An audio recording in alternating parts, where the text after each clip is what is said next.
अस्सलामुअलैकुम नाज़रीन, उम्मीद करती हूँ आप सब खैरियत से होंगे। आज इस वीडियो में हम बात करेंगे कि मोटापे की वजह से हमारे यहाँ हर दूसरा शख्स बहुत ही ज़्यादा परेशान है और रोज़ इसी टेंशन में ही दिन गुजार देता है कि आखिर किस तरह मोटापे को ख़त्म किया जाए, किस तरह मोटापे से जान छुड़ाई जाए। सबसे पहले तो आपको मैं ये बताना चाहूँगी कि मोटापा एक बीमारी है और हर शख्स इस बात से वाकिफ़ है। हम सब इस बात को भी तस्लीम करते हैं कि मोटापे की वजह हमें बहुत सी बीमारियों का सामना भी करना पड़ता है। आज की ये वीडियो में आपको बताऊंगी कि आखिर किस तरह हम मोटापे को ख़त्म कर सकते हैं और ऐसा कौन सा अमल है जिसको करने के बाद हमारे मोटापे में कमी वाक़या हो सकती है।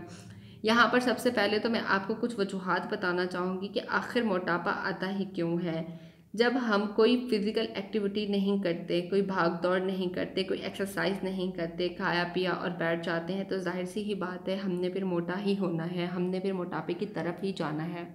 इसके बाद हमारा जंक फूड का कसरत से इस्तेमाल, दिन ब दिन हमारा रुझान जंक फूड की तरफ जाता जा रहा है, जो कि हमारी सेहत के लिए बहुत ज़्यादा मुदर है। हमारी नौजवान नस्ल का रातों को देर तक जागते रहना और रात को देर तक खाना खाते रहना, इसके साथ ही सुबह सवेरे ना उठना और इसके साथ देर से नाश्ता करना, ये सारी बातें मोटापे में शामिल होती हैं। ये सारी बातें मोटापे की तरफ ही इशारा देती हैं। अब मैं आपको कुछ होम रेमेडीज़ शेयर करूंगी जिसमें ऐसी अशिया होंगी जो बआसानी आपको दस्तयाब हो सकती हैं। सबसे पहले सुबह के वक्त आपने नीम गर्म पानी और इसमें नींबू का इस्तेमाल करना है। ये आपके मोटापे के लिए बेहतरीन ऑप्शन है, मगर ज़रूरी बात ये कि हर फ़र्द को ये सूट करे ये भी ज़रूरी नहीं हो सकता। इसका बेहतरीन हल ये है कि इसको निहार मुँह ना इस्तेमाल किया जाए, एक ख़ास वक्त तय कर लें, उसके वक्त आप इसको इस्तेमाल करें। जब नींबू पानी का इस्तेमाल कर लें तो इसके बाद इसबगोल का छिलका भी इस्तेमाल कर सकते हैं, या फिर आप तुखम मलंगा आधा गिलास पानी में रात को भिगो कर रख दें और सुबह अच्छा खासा वो फूल जाएगा। उसके बाद उसमें आप ग्रेप फ्रूट्स का जूस भी आप दोनों को इस्तेमाल कर सकते हैं, दोनों को मिलाकर आप इस्तेमाल करें। इन होम रेमेडीज़ का इस्तेमाल करने से आपके पेट पर जो एक्स्ट्रा चर्बी होती है इसका खात्मा होता है।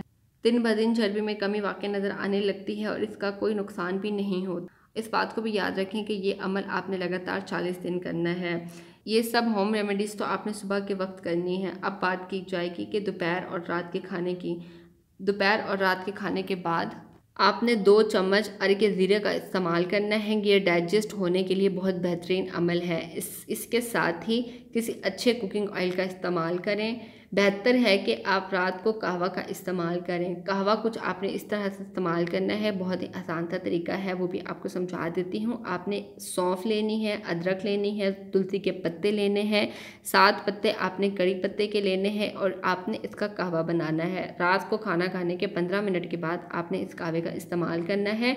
नहायत ही आसान और बहुत ही ज़्यादा मुफीद नुस्खा बता रही हूँ, आपको जितना हो सके इससे फ़ायदा उठाएँ और सवाब की नीयत से आगे दूसरे लोगों के साथ भी शेयर कीजिए। बहुत ही इन्फॉर्मेटिव वीडियो आज मैंने आपसे शेयर की है। उम्मीद करती हूँ आपको ये वीडियो बहुत ही ज़्यादा पसंद आई होगी, आपके लिए बहुत ही ज़्यादा मुफीद भी रही होगी। कोई बात जो पूछना चाहते हैं आप कमेंट्स के ज़रिए पूछ सकते हैं। अगर अभी तक आपने हमारे चैनल को भी सब्सक्राइब नहीं किया है तो मैं आपसे गुजारिश करना चाहूँगी कि आप चैनल को भी सब्सक्राइब कर लें। इसके साथ ही वीडियो अगर आपको अच्छी लग रही है तो वीडियो को भी ज़रूर लाइक कर दीजिए। ख्याल रखिएगा अपना, मिलते हैं फिर नेक्स्ट वीडियो में। अल्लाह हाफिज़।